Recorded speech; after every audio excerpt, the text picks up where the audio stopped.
আমি আর আমার মেয়ে রাইসা বসে আছি।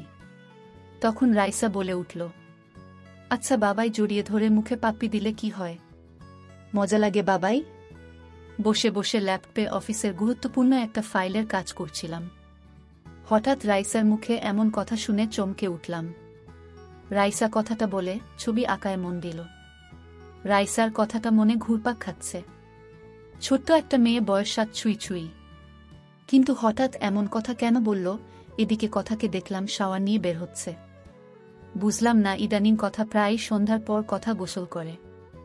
আমি সন্ধ্যা 6টা পর্যন্ত অফিসে থাকি। সারাদিন আমার স্ত্রী কথা আর রাইসা বাসায় থাকে। তাহলে কি কথা? না না, আমি এসব কি ভাবছি? মাথাটা কেমন যেন ঘুরছে এসব ভেবে। মনে মনে ভাবলাম রাইসাকে একবার জিজ্ঞেস করে দেখি কেন বলল এমন কথা। পরক্ষণে মনে হলো না, রাইসাকে বলা ঠিক হবে না। রাত্রে শুয়ে শুয়ে ভাবছি, রাইসা হঠাৎ এমন কথা কেন বলল। আমি কিছুই বুঝে উঠতে পারছি না। আমি আর কথা স্বামী স্ত্রীর, আর আমরা কখনো রাইসার সামনে এমন কিছুই করিনি। এসব আমি ভাবছিলাম, হঠাৎ কথা রাইসাকে ঘুম পাড়িয়ে দিয়ে এসে আমার পাশে শুয়ে পড়ল। আমি ঘুরে কথার পাশে চলে পাশ ফিরলাম। কথাকে জড়িয়ে ধরলাম। কথা আমাকে ছাড়িয়ে বলল, আমার শরীরটা ভাল লাগছে না। আজকে না, অন্যদিন। আমি কিছু না বলে অন্য পাশে ফিরে শুয়ে পড়লাম। মনে মনে ভাবতে লাগলাম, কথা কোনোদিন আগে এমন ছিল না। আমার বুকে না নিলে তো কথা ঘুমাতে পারত না। পাগলিটা বিদ্যুৎ চমকালেও ভয় পেত। এসব ভাবতে ভাবতে ঘুমিয়ে গেলাম। পরের দিন সকালে অফিসে যাওয়ার পর সারাক্ষণ শুধু রাইসার কথাগুলো মাথায় ঘুরপাক খাচ্ছিল। অফিসের কোনো কাজে মন বসাতে পারছি না। নাজমুল সাহেব বলল, রাজ ভাইয়া, শরীর খারাপ লাগছে কি আপনার? আজ অফিসে আসছেন থেকে দেখছি আপনি মনমরা হয়ে আছেন। মনে হচ্ছে কোনো বিষয় নিয়ে চিন্তিত। কোনো সমস্যা থাকলে বলতে পারেন। আমি বললাম, না নাজমুল সাহেব, কোনো সমস্যা নেই, এমনি ভাল লাগছে না। দুপুরে লাঞ্চ টাইমে লাঞ্চ করে অফিসে বসে বসে পেপার পড়ছি। হঠাৎ পেপারে একটা হেডলাইন দেখে চোখটা আটকে যায়। 2 বছরের সন্তান রেখে পুরনো প্রেমিকের সাথে অশালীন কাজ করতে গিয়ে হোটেল এ ধরা পড়লেন এক মহিলা। আমি অনেকটা দীর্ঘনিশ্বাস ফেলে নাজমুল সাহেবকে বললাম, দেশটা একদম রসাতলে যাচ্ছে। মানুষের মাঝে ইসলামের আলো না থাকায় কত রকম অশ্লীল কাজে পা বাড়াচ্ছে মানুষ। 2 বছরের একটা বাচ্চা রেখে এমন কাজ করতে বিবেকেও বাধে না মানুষের। তখন নাজমুল সাহেব বললেন, কি করবেন ভাই? মানুষ আল্লাহকে ভুলে গেলে কত রকমের কাজই না করতে পারে। আজকে কথার বার্থডে পেপারটা রেখে অফিস থেকে 2 ঘন্টা আগেই বের হয়ে পড়লাম। বার্থডে কেক, আইসক্রিম এবং নীল একটা শাড়ির সাথে কথার পছন্দের বকুলের মালা নিয়ে বাসার দিকে রওনা দিলাম। বাসায় আসতেই দেখলাম কথা কিচেনে রাইসা উজ্জ্বলের সাথে বসে ফোনে গেমস খেলছে। উজ্জ্বল কথার কাজিন। উজ্জ্বল আমাকে দেখেই বলল, দুলাভাই কেমন আছেন? আমি বললাম, জি আলহামদুলিল্লাহ। তা তোমার পড়ালেখা কেমন চলছে? জি দুলাভাই, ভালো। কিছুক্ষণ উজ্জ্বলের সাথে কথা বললাম। উজ্জ্বল প্রায়ই আমাদের বাসায় আসে। ছেলেটা ভালোই। যাই হোক, সন্ধ্যায় কেক কাটার সময় আমাদের পাশের ফ্ল্যাটে নাইম চাচা এবং তাদের পরিবারের সবাইকে আসতে বললাম। নাইম চাচা একটা ব্যাংকে জব করে। নাইম চাচা অনেক ভালো মানুষ। রাইসা প্রায় দিনের বেশিরভাগ সময় তাদের ফ্ল্যাটেই থাকে। রাত 8টায় কথার বার্থডে কেক কাটার পর অনেক মজা করল সবাই মিলে। খাওয়া দাওয়া শেষ করে শুয়ে পড়লাম। রাত্রিবেলা কথা আমার মাথায় হাত বুলিয়ে দিচ্ছে। আমি কথার বুকে নিজেকে আড়াল করে রেখেছি। এদিকে আমার মাথা থেকে রাইসার কথাটা এখনো যায়নি। মনে মনে ভাবছি, কথা কি আমাকে ঠকাচ্ছে? আর কথা কেন আমাকে ঠকাবে? আমি তো কথাকে নিজের থেকেও বেশি ভালোবাসি। একে অপরকে ভালোবেসে বিয়ে করেছি। না, কথা আমার বিশ্বাসের অমর্যাদা করতে পারে না। এদিকে প্রায় দেখি কথা রাত্রিবেলা গোসল করে। রাতেও আমাকে আগের মতো সময় দেয় না, শরীর খারাপ বলে এড়িয়ে যায়। কথার ব্যবহারে অনেক পরিবর্তন হয়েছে। আগে তো কথা এমন ছিল না। তাহলে কথা কি সত্যি, না আমাকে আসল রহস্য উদ্ঘাটন করতেই হবে? রাইসাকেও কিছু বলা যাবে না। রাইসা যদি কথাকে বলে দেয়, তাই যা করতে হবে নিজেকেই। এদিকে রাইসাকেও দেখি মনমরা হয়ে থাকে। আগের মতো আর নেই। কথার কাছে কম যায় এখন। বিষয়গুলো আমাকে ভাবাচ্ছে খুব। পরের দিন অফিসের একটা কাজে হসপিটাল রোডে যাওয়ার সময় আমি চমকে উঠলাম। দেখি কথা হসপিটালে ঢুকছে। আমি তো অবাক গেলাম। আমি বুঝতে পারছি না কথা হসপিটালে কেন আসছে। কথার পিছন পিছন আমি হসপিটালে ঢুকলাম। কথা একটা মহিলা ডাক্তারের রুমে ঢুকল। সেখানে থেকে কথা কিছুক্ষণ ডাক্তারের সাথে কথা বলে রুম থেকে বেরিয়ে আসলো। আমি তাড়াতাড়ি করে জানালার কাছ থেকে সরে আসলাম। কথা হসপিটাল থেকে বের হতেই সে ডাক্তারের রুমে থেকে একটা নার্স বের হলো। নার্সকে কথার কথা জিজ্ঞেস করতেই বলল, উনি তো এবার ওষুধ নিয়েই কথা বলতে এসেছিল মনে হয়। নার্সের কথা শুনে মুহূর্তের মাঝে বুকের ভেতর চিনচিনে ব্যথা অনুভব করলাম। সবকিছু কেমন যেন ওলটপালট লাগছে। হসপিটাল থেকে বের হয়ে আমি ও কথার পিছু নিলাম। কথা একটা শপিং মলের সামনে গিয়ে নামল। তারপর কথা কাকে যেন ফোন দিল। কিছুক্ষণের মাঝেই একটা ছেলে আসল শপিং মলের সামনে আসলো। কথা ছেলেটাকে নিয়ে শপিং মলে ঢুকল। কিছুক্ষণ পর কথা ছেলেটাকে নিয়ে বের হলো। এই মুহূর্তে আমি কি করব কিছু ভাবতে পারছি না। ঘড়ির দিকে তাকিয়ে দেখি বিকেল ৩টা বাজে। কথা ছেলেটার সাথে রিকশায় উঠল।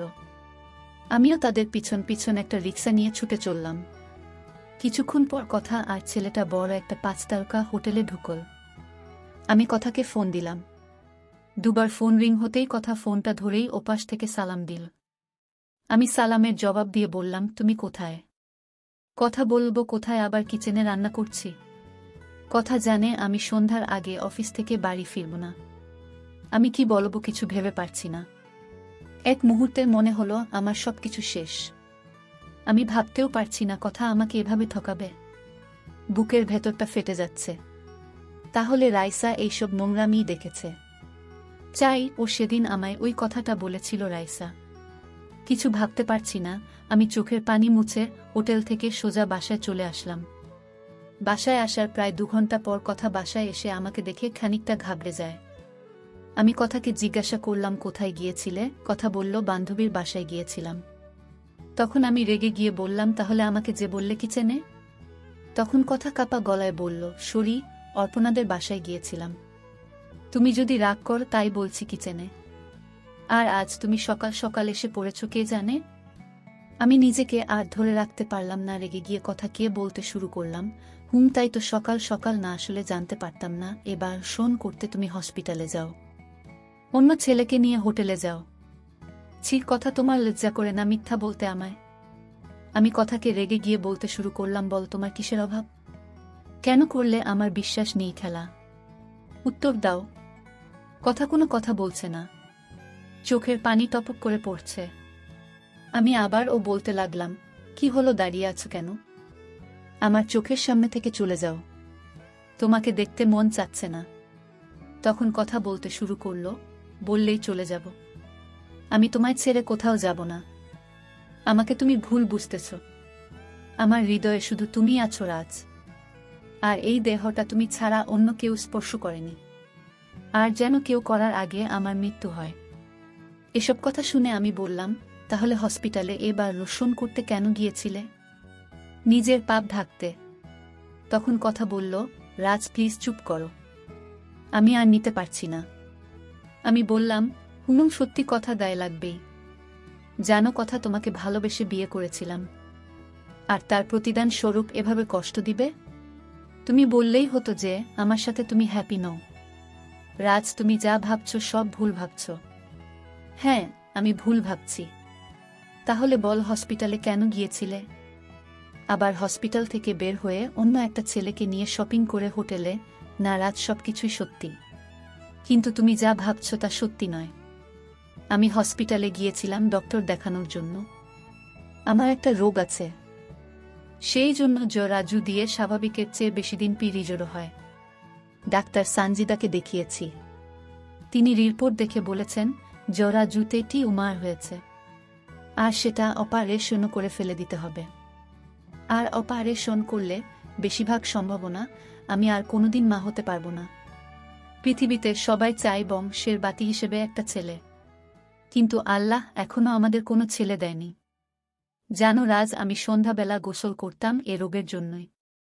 রাতে খুব করে মন চাইতো তোমার বুকে মাথা রেখে নিজেকে সর্পে দিতে। কিন্তু যখন জরায়ু থেকে ব্লাড নির্গত হতো খুব কষ্ট হতো। আর তোমাকে এই বিষয়টা জানায়নি। তুমি যদি কষ্ট পাও তাহলে আমি যে এখনকার ব্যথা সহ্য করতে পারছি হয়তো তোমার তখনকার ব্যথা সহ্য করতে পারতাম না। কিন্তু আজ আমাকে স্থির প্রমাণ করতে বলতেই হলো। ক্ষমা করে দাও আমায়। আরেকটা কথা, হসপিটাল থেকে বের হয়ে হুট করেই রাফি ফোন দিয়ে বলে তার বিয়ে, আর আমাকে যেতে হবে। ছোটবেলায় বাবা মাকে হারিয়ে যে এতিমখানায় বড় হয়, এতিমখানা থেকে পড়ালেখা করে চান্স পায় ঢাকা বিশ্ববিদ্যালয়ে। এক রক্তদান কর্মসূচিতে পরিচয়, সেখান থেকেই ভাই বোনের সম্পর্ক। তাই আর না করতে পারিনি। হোটেলে গিয়ে দেখি বসে যে মেয়েটা বসে আছে সেটা ঋত্য, তোমার বোন। রাফি ঋত্যকে সামনে নিয়ে বলে, পরিচয় করে নাও, এটা আমার আপু, আমার একমায় অভিভাবক। আমি বুঝতে পারছিলাম না কি হচ্ছে। ঋত্য তোমার বোন, যে তোমাকে ছাড়া কিছুই বুঝতো না, সে ঋত্যই তোমাকে ছাড়া বিয়ে করছে না জানিয়ে। সবার সামনে ঋত্যের গালে চড় বসিয়ে দেই। ঋত্য আমার পা ঝাপটে ধরে বলে, ভাবি আমায় ক্ষমা করে দাও, ভাইয়াকে কিছু বলো না। তারপর ঋত্য সব খুলে বলে আমায়। মানে কি বলছো এসব? হ্যাঁ ঠিকই বলছি, আজ আমার বলতে কোনো বাধা নেই, বলতেই হবে আমার। আমি বললাম, আমার বোন এমন না, আমি এসব কিছু বিশ্বাস করি না।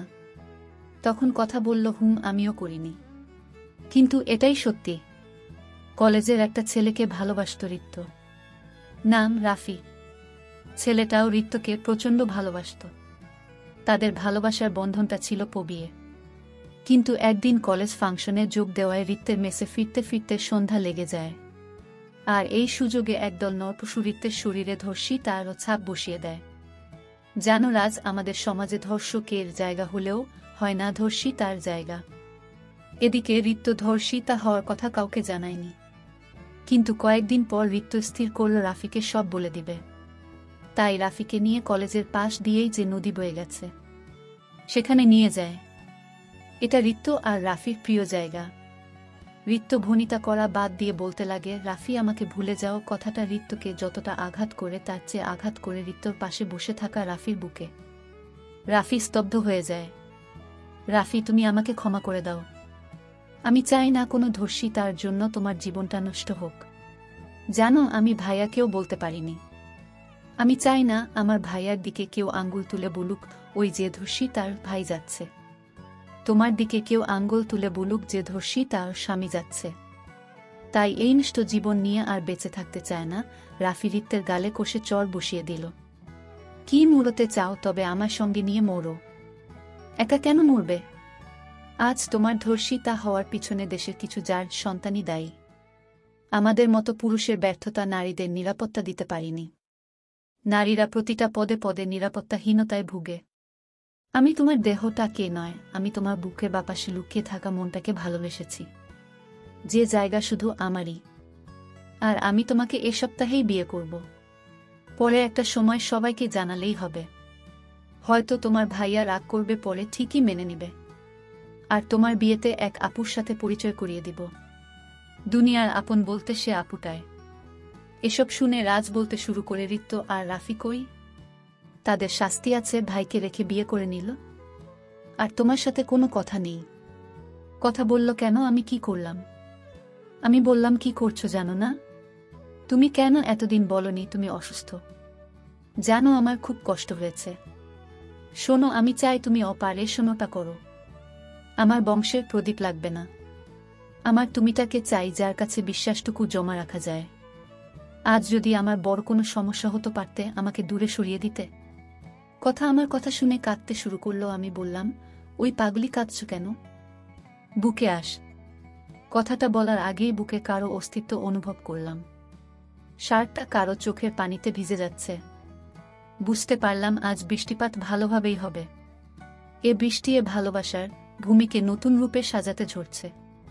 হঠাৎ রাইসার কথা মনে পড়ল। আচ্ছা বাবাই, উলম্ব হয়ে জড়িয়ে ধরে মুখে পাপ্পি দিলে কি হয়? মজা লাগে বাবাই? হঠাৎ মনে হলো রাইসা কারো কাছে যৌন হয়রানির শিকার হচ্ছে না তো। কথাকে বিষয়টা জানাতেই বলল, চল রাইসাকে সুন্দরভাবে জিজ্ঞেস করি।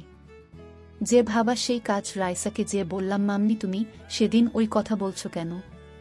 বাবাই কোনো কথা? তখন আমি বললাম, ওই যে বলেছিলে আচ্ছা বাবাই, উলঙ্গ হয়ে জড়িয়ে ধরে মুখে পাপ্পি দিলে কি হয়? মজা লাগে বাবাই? এই কথা। তখন রাইসা বলল, ও এই কথা।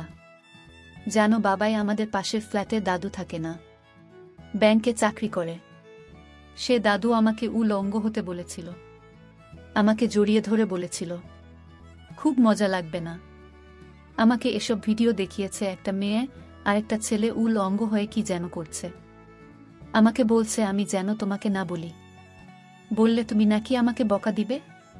আমি জানি আমার বাবাই অনেক ভালো, আমাকে বকা দিবে না, তাই সেদিন তোমাকে বলেছি। ঠিক করেছি না বাবাই? রাইসাকে কুলে তুলে নিয়ে দুগালে মুখে চুমু দিয়ে বললাম, আমার মাম্মিটা কি ভুল করতে পারে?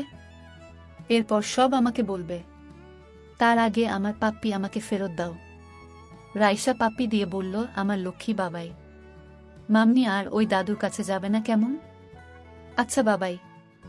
রাইসা টম অ্যান্ড জেরি দেখতে চলে গেল। আমি আর কথা দুজনের দিকে চেয়ে আছি। কথার চোখে পানি।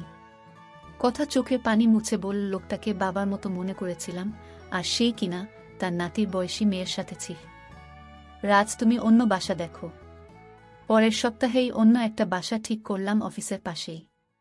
যাওয়ার আগে মনে মনে ঠিক করে নিলাম, নাইম চাচাকে কিছু কথা বলা দরকার। চাচার বাসায় নক করতেই চাচা দরজা খুলে দিল। আসসালামু আলাইকুম চাচা।